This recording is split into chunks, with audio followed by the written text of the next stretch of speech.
pied droit, 2 pieds, pied gauche, 2 pieds, pied droit, 2 pieds, pied gauche. Alors, pied droit, 2 pieds, pied gauche, 2 pieds, pied droit, 2 pieds, pied gauche.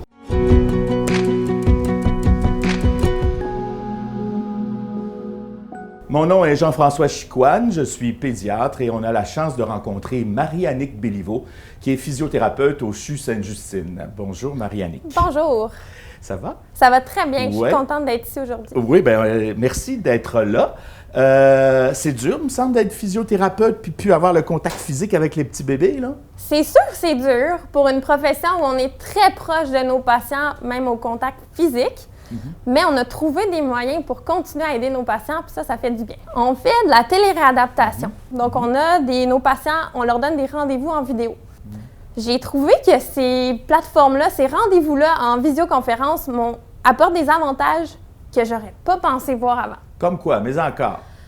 Par exemple, là, en n'ayant plus mes mains de physio, le parent... Ah oui, parce que c'est les mains d'une physio qui sont importantes. Oui, puis on ne fait pas nos formations pour rien. Donc, on n'est pas juste des prescripteurs d'exercice. J'ai les mains sur une poupée, en fait. Ouais. Souvent, j'ai les mains sur une poupée ou j'ai les mains à parler aux parents puis à dire « Non, mettez vos mains ici, vos mains là ». Je guide mon patient maintenant à faire l'exercice. Puis, si c'est un plus vieux, je vais le guider dans sa propre maison. Donc, ça, c'est quelque chose que j'aurais pas pensé.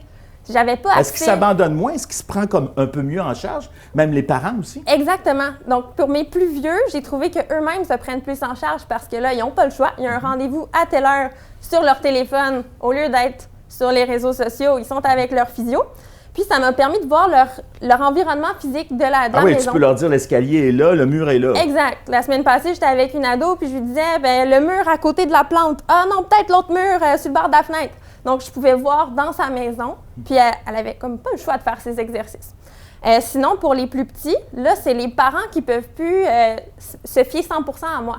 Alors, je les guide, j'ai une poupée, je fais l'exercice, puis ils sont tout le long de la séance à pratiquer. Je vois que tu y trouves un certain plaisir, ça fait plaisir à entendre aussi, et puis tu as l'impression que tu es aussi efficiente dans ce genre de situation. Oui, j'ai l'impression d'encore pouvoir aider mes patients, puis je trouve que c'est vraiment amusant d'être en live. Pour nos patients hospitalisés qui ne pouvaient déjà pas communiquer avec d'autres, on a déjà des installations. Oui, on a, entre autres, je pense à 2 clientèles vite comme ça, nos patients en fibrose kystique et nos patients en greffe de moelle osseuse. Par exemple, c'est des patients qui déjà ne pouvaient pas sortir de leur chambre, qui étaient déjà dans un isolement physique. Eux, on avait déjà mis en place des vélos stationnaires. Donc, on a une réserve de vélos stationnaires et on leur rapporte dans leur chambre un vélo parce qu'on veut qu'ils continuent à bouger. C'est prouvé que ça diminue leur temps d'hospitalisation. Pour la moyenne des bébés au bâton et la moyenne des familles, il y a aussi des exercices que tu pourrais nous proposer en tant que physio. Les petits bébés de moins d'1 an, je peux vous montrer un exercice au tapis avec ma poupée. Donc, un exercice que j'aime bien montrer aux parents quand leur bébé n'aime pas être sur le ventre, c'est de les porter de côté, en fait perpendiculaires à nous, puis de les poser sur le côté pour commencer. Puis, si vous voyez bien ce que je fais avec mes jambes, je mets une jambe plus haute que l'autre.